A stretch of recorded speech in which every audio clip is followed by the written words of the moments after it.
নমস্কার, সন্ধ্যে 7টা আমার বাংলায়, আমি অয়ন।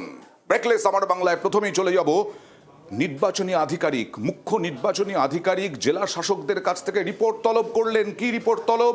লোকসভার ভোটে পঞ্চায়েতের অশান্তি নিয়ে, পঞ্চায়েতে কোন কোন জেলায় অশান্তি হয়েছে সেই সব নিয়ে কথা বলবো প্রতিনিধি সোমরাজের কাছ থেকে, বিস্তারিত জানবো। কারণ এটাই প্রশ্ন, 2024-এর লোকসভা ভোটে কেন এই পঞ্চায়েত ভোটের অশান্তি ইস্যু করছে নির্বাচন কমিশন।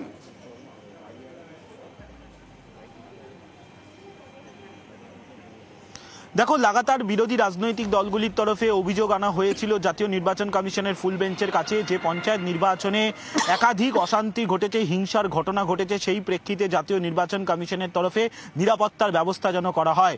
সেই কারণেই আমরা দেখেছিলাম জাতীয় নির্বাচন কমিশনের ফুল বেঞ্চ যখন রাজ্যে এসেছিল সেই সময় পঞ্চায়েত নির্বাচনের হিংসা নিয়ে জেলা শাসক পুলিশ সুপারদের বৈঠকে সরব হয়েছিল।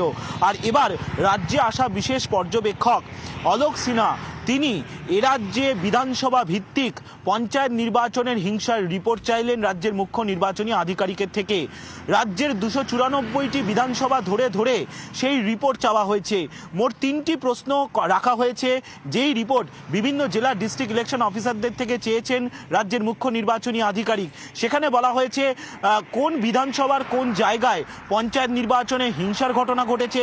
দ্বিতীয় প্রশ্ন রাখা হয়েছে কোন বুথে ভোট দিতে বাধা দেওয়া হয়েছিল।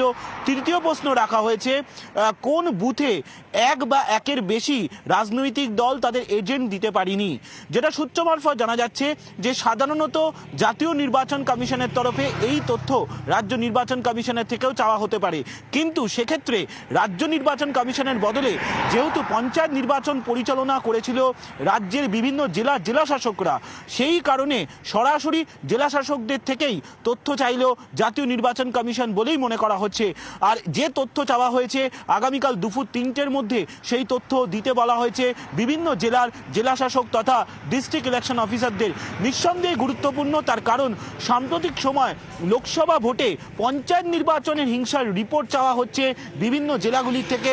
রাজনৈতিক মহল বা প্রশাসনিক মহল দাবি করছে সাম্প্রতিক সময় এই নজির রাজ্যে নেই যে লোকসভা ভোটেও পঞ্চায়েত নির্বাচনের হিংসার তথ্য চাওয়া হচ্ছে।